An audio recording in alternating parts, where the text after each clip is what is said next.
everyone, Amy and Doug here from Plants for Human Health Institute, and today we're here to talk to you about seeds, more specifically seed packets and how do you read them. So Doug, why don't you tell us a little bit about what we have here? Okay, you should be able to see several seed packets that we have here, some with lots in it, some just enough to put in your small garden at home. But there's a lot you can do with a seed packet. Amy, you can probably give us plenty of ideas for curriculum ideas that you can do with seed packets, ELA and other subjects as well. Well, I'm familiar with these because I find these at like the big box stores, but tell me about what are these other ones that don't have the pretty pictures on? Yeah, okay, so one of the big differences from this one to this one is that this is more of a homeowner variety, a little bit less information.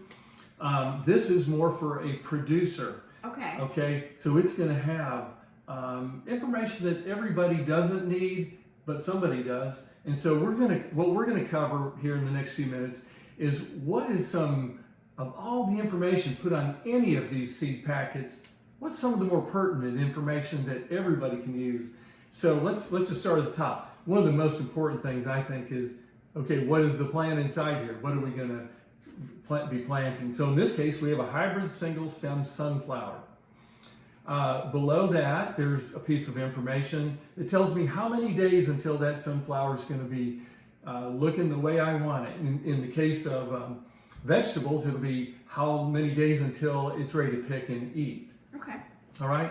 Then it's got the height of it and possibly the width. In this case, it's just the height for the sunflower. How big is it going to get? We want to know. I planted sunflowers this spring. Some were 12 inches tall. That's as big as they're getting. And then some that are going to be 6 feet. Oh, wow. I want to know ahead of time which I'm planting. Absolutely. Okay. And then here's a piece of information that maybe everybody doesn't need, but it is helpful to know this. It's germination percent. So it tells me on this one, 91% of these should come up. So if I plant 100, I should actually only get 91 plants. I think it's good to know that every seed probably isn't going to germinate even under perfect conditions. Okay. All right. Upper grades, you may want to do some math problems with those things. Amy, again, you could do curriculum standards. All right, excellent. Now, I see some things on here, like here is a map. Can you tell us about what that zone map or that map is all about? Okay, so zone map tells us what is the average minimum temperature that you're going to encounter, average minimum temperature you'll encounter during the winter. Okay, so in North Carolina, Piedmont, we're either 7A or 7B. It's split into two. But it's an indicator of how cold it will get, not how hot. Okay. Okay, all right. So on the back side of this packet, again, different than some of the others, I have something about the culture that we need to grow it in.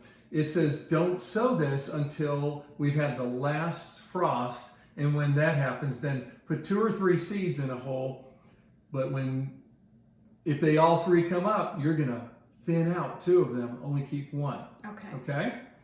And then, how long will it take to germinate? So if I plant it today, when should I see it sprouting up out of the ground?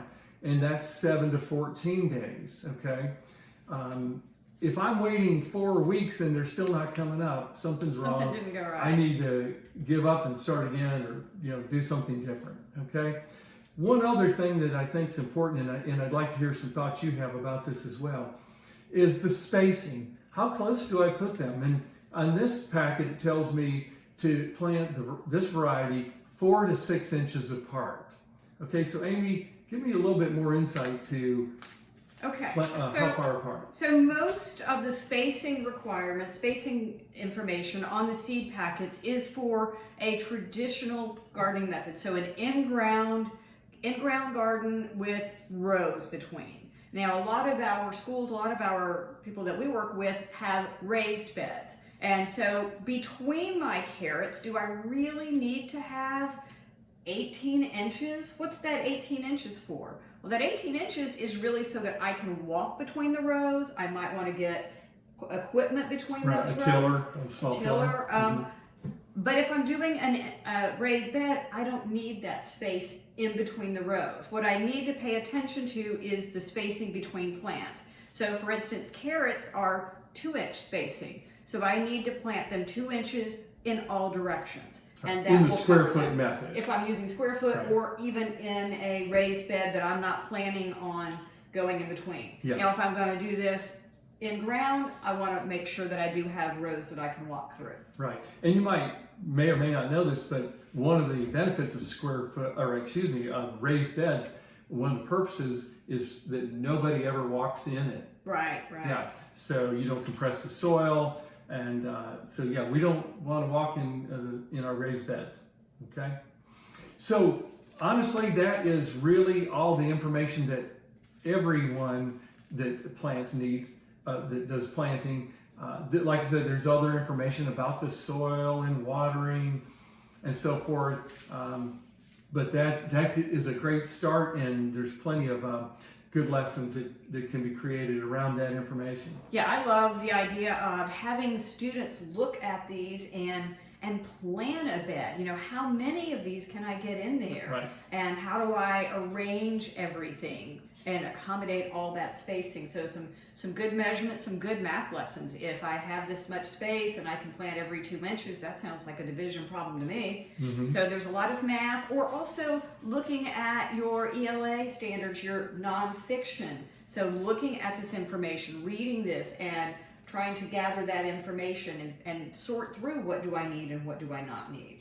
Amy, could I do a germination? Could students do a germination test with these seeds without planting them in the ground to see if the information on the packet is really accurate? Oh, sure, absolutely. You could, what if you planted 100 seeds? And you could do that inside in a container and see how many germinate. You could even plant less or more looking at that percentage.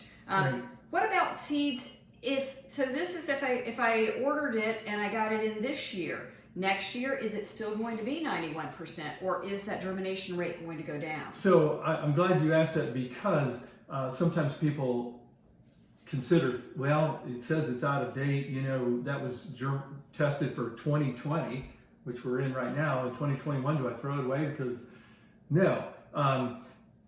So it is very possible that your germination percent could go down, maybe 10%.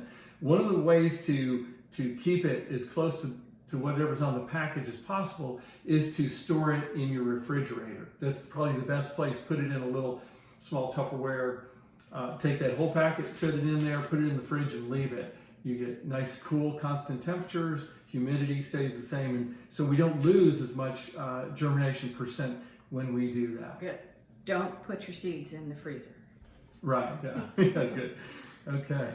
So, anything else you think that we want to touch on here? I think that's about covered it. I think you can do a lot of lessons and a lot of information, but sorting through what you need to know and what you don't need to know is good.